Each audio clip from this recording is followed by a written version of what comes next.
I had been playing with my cat T-Rex when my little sister Lucy barged into my bedroom. Rex hissed and feigned to scratch at her.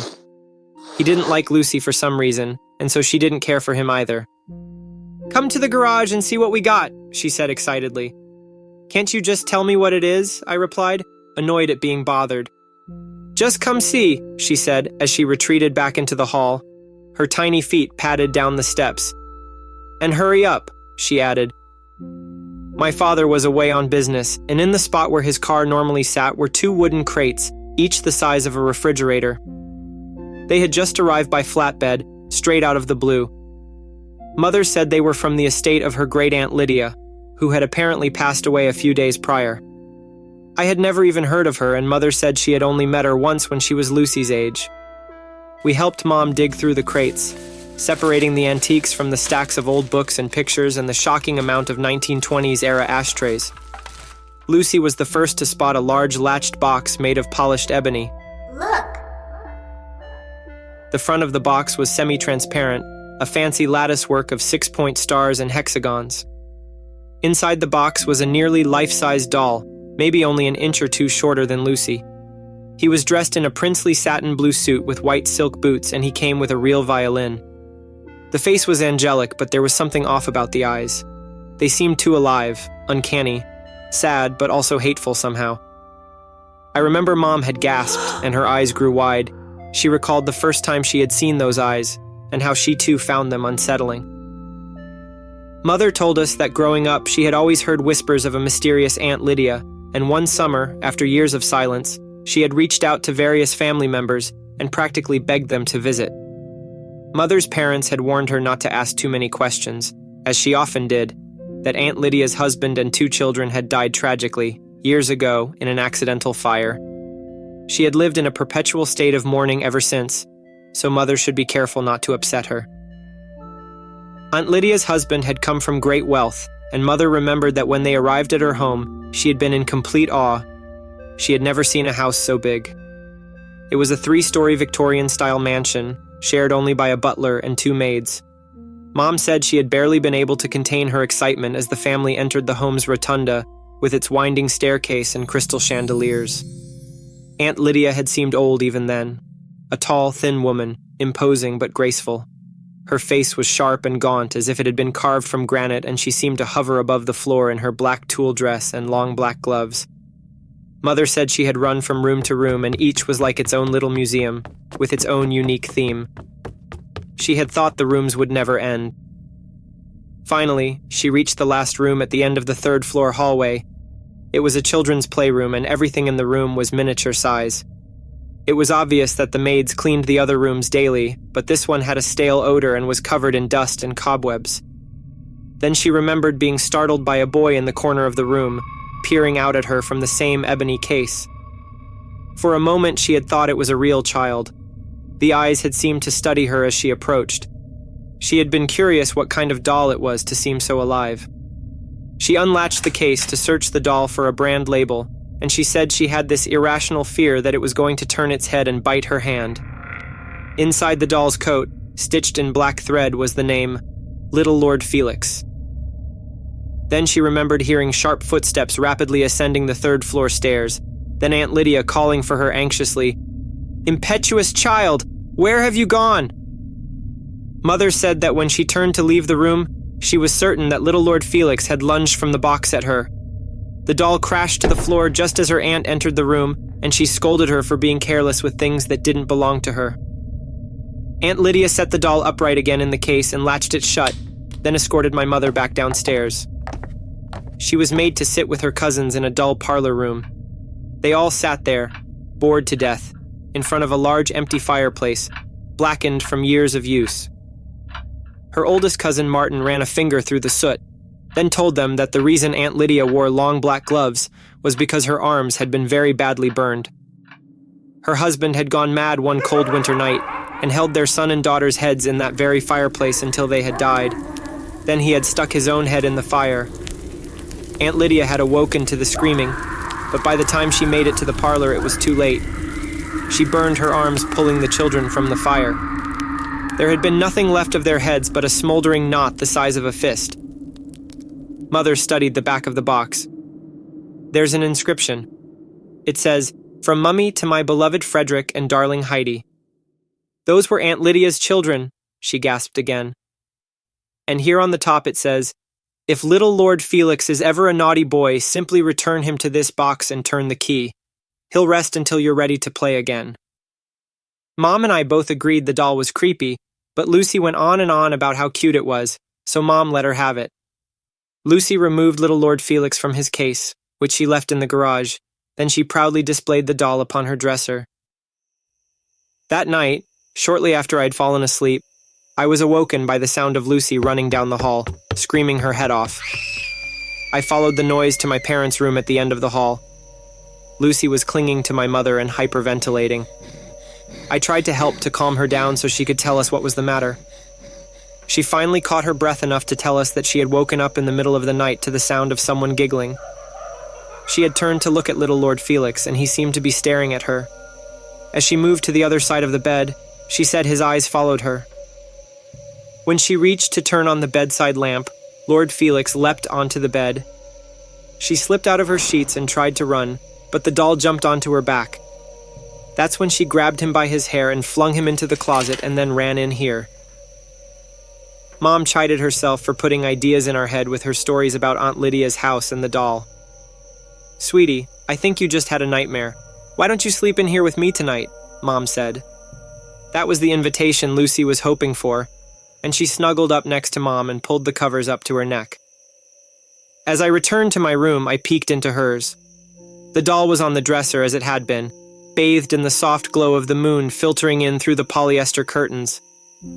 I stared at the doll, straight in the eyes, and though its odd gaze gave me the chills, it never moved. The next day, Mom put little Lord Felix in the attic. She would take him to the thrift store next week along with all the other old junk up there. Lucy did not object. That night, I was awoken again, not by my sister's screams this time, but the soft pitter-patter of feet in the attic above my room. I laid there for a moment to make sure I wasn't just hearing things. A few seconds passed, and then the sound of tiny feet running across the attic again. I got up and looked into Lucy's room. Her bed was empty except for her pillow. Even her sheets were missing. I looked down the hallway toward the attic where the missing sheets lay in a pile. I walked with dread to the attic door and opened it slowly. To my horror, it made a long, excruciating creak. The bare light bulb at the top of the stairs cast moving shadows as it swung in a slow circle. I heard the patter of little feet again, and then the sound of Lucy giggling. I called, trembling from the bottom of the attic steps, "Lucy?" But she didn't reply. As I walked up the short set of stairs, the tiny feet scurried again across the floor. Then there was a sort of long, shrill whine, then Lucy giggled again. When I crested the top step, I saw Lucy sitting at her old tea party table that had only recently been moved to the attic. In front of her sat a plastic teapot. Blood smears covered the sides of the pot, and I could see white hairy chunks of flesh poking out from the top. "What the heck are you doing, Lucy?" I asked, terrified. Slowly she turned to me, a delighted smile on her face. "Little Lord Felix is playing with his food," she laughed. My body shivered as I stood tall to peer over the tea table. Little Lord Felix was crouched on the floor like a dog guarding its meal. "Rex, no!" I wailed, teary-eyed. I rushed around the table to free my cat. Lord Felix looked up at me as if to say, "Don't you dare come any closer." His sharpened porcelain teeth loosely held Rex by his neck. He was toying with him, goading him to move again. Chunks of my poor cat were missing from its body. His eyes were wide with shock, and he was breathing rapidly in sheer panic. Little Lord Felix chomped down viciously, tore out one final chunk, then stood and spit it proudly into the teapot, as if he had just performed a trick. He giggled too, a laugh that eerily mimicked my sister's. Lucy looked up at me and smiled oddly. "Isn't he just so adorable?" I grabbed Lucy by the wrist and pulled her down the stairs with me, keeping an eye on Lord Felix. He was on top of the tea table now, motionless, staring down at me as blood dribbled from his gaping mouth. Lucy protested, "Let go of me, you're hurting me." But I didn't stop. We were getting out of that attic one way or another. As I pushed through the door, I heard the scuttle of tiny feet again, And then in an instant, little Lord Felix had latched onto my back. He was laughing hysterically and biting deep into my neck just below the base of my skull. His hands covered my eyes and he pulled my head backwards with extraordinary force. Then he burrowed into my skull as if he was trying to force his head into my own. I started to scream as I fell to the floor, then everything went black. I entered a dream state. Hazy visions of Aunt Lydia's gloomy house played in my head. I knew exactly where I was because everything was just as my mother had described it. In the vision, I entered Aunt Lydia's room as she slept, but it felt as though something else was in control. A low hissing sound that seemed to come from somewhere behind me caused her to stir. Then suddenly she bolted upright in her bed, stared me directly in the eyes, and yelled at me to go back to my room. Get back to your room! I fled up a giant staircase and ran directly to the third-floor playroom that my mother had seen, as if I too had been there before. I ran to a wooden case that sat in a dark corner and closed myself inside. The latch on the side snapped automatically into place. I kept an eye on the doorway and watched as night turned to day, then day into night, over and over again. Then I saw my mother, when she was a child, and she reached out to touch me, and I wanted to go with her so badly, but she left me there, and then everything went black again. When I came to, it was early morning. I was lying where I had fallen, twisted up in blankets. I unwound myself, then sat up groggily and felt the back of my neck. There was a giant knot, but only a tiny spot of dried blood. For a moment, I thought maybe it had all just been a bad dream. I was a frequent sleepwalker. Perhaps I had fallen in the hall and knocked myself unconscious. But that didn't explain why I had Lucy's blankets. My heart pounded as I stumbled to her room. Lucy was lying rigid in her bed, Lord Felix's violin beside her. The entire mattress was covered in blood. Her eyes were closed, but I could see that she was breathing. I shook her a little to wake her. Her eyes opened wide, but as soon as she saw my face, she began to scream hysterically. I yelled for my mother as I ran to her room. She was sitting upright in her bed. Blood pooled at her feet where most of her toes had been gnawed off. Mom was holding little Lord Felix in her lap, staring down at him like she would at Lucy, and he was looking up at her. She was laughing hysterically. Blood squirted into her face as Lord Felix bit off one of her fingers. He turned to me and giggled. Then Mother laughed too as she stroked his hair. Slowly and sadistically, he took another bite out of Mother's hand. I snatched his little foot and jerked him up by his ankle. A severed finger with a wedding band was pinched between his lips. I tried to pry it free, but it sucked up into his mouth like a spaghetti noodle. Then he struck out at me like a rattlesnake, barely missing my face. Hanging upside down like that, he looked demented, his cherubic face smeared with blood. I instinctively flung that vile doll as hard as I could at the bedroom wall. There was a heavy thud. Little Lord Felix landed upright against the wall and stared at me rabidly, but did not move. Mom gathered her fingers and toes and left the room like a zombie. Then she began to descend the stairs. Lord Felix remained still, but continued to stare at me, almost through me. His eyes were mesmerizing, and I started to feel like I was slipping into a dream again. The room began to spin and distort, stretching and shrinking like a carnival house of mirrors. My head was woozy, and my legs felt heavy and unsteady. It was difficult to walk, but I knew I had to get out of that room. Fear was replaced by a sedated feeling, and I started laughing uncontrollably while simultaneously sobbing with shame at my odd reaction. Out of the corner of my eye, I saw Lord Felix rise as I stumbled out of the room. I fell back against the door, closing it behind me with all my weight. I crawled to Lucy's room. Dad would be home soon, and I thought at least maybe I could protect her until he arrived. As I neared her door, I felt the strength return to my body. As I stood, I heard my parents' bedroom door squeak open slowly. I didn't dare look. I heard the patter of tiny feet coming down the hall as I stumbled into my sister's room. I slammed the door shut and twisted the lock. I was expecting that devil doll to try and open the door, but there was silence except for Lucy breathing softly from her bed. Then it seemed as if the breathing was coming from the other side of the door. I pressed my ear to the door and listened closely. The breathing matched Lucy's pattern exactly, and as it got louder, so did she. I was terrified and yelled out in desperation, "Just leave us alone!" The breathing stopped for a moment. Then I heard a commotion downstairs. Mother called cheerfully from the kitchen. "The cookies are ready. Come and get 'em." Lord Felix's little feet pattered down the hall as he ran towards my mother's voice. I flung open the bedroom door and cautiously made my way downstairs. I heard Mom laugh from the kitchen. As I passed through the living room, I grabbed the poker from the fireplace. A smell like roasted chicken filled the house. Lord Felix was sitting on the counter beside the stovetop, where Mother was topping the cookies with white icing and sprinkles. Except they weren't cookies. 8 of Mom's fingers and 2 of her toes rested smoldering on the cookie pan. Mom offered us a bite, an opportunity that Felix took advantage of. "Isn't he wonderful? He just loves my lady fingers recipe," Mom laughed. Felix looked at me and snarled, blood dripping from his lips. "You two share," Mom said lovingly. Just then Dad entered the front door. He was back from his trip. "What smells so good?" I heard him say from the living room as he set down his bags. "Help!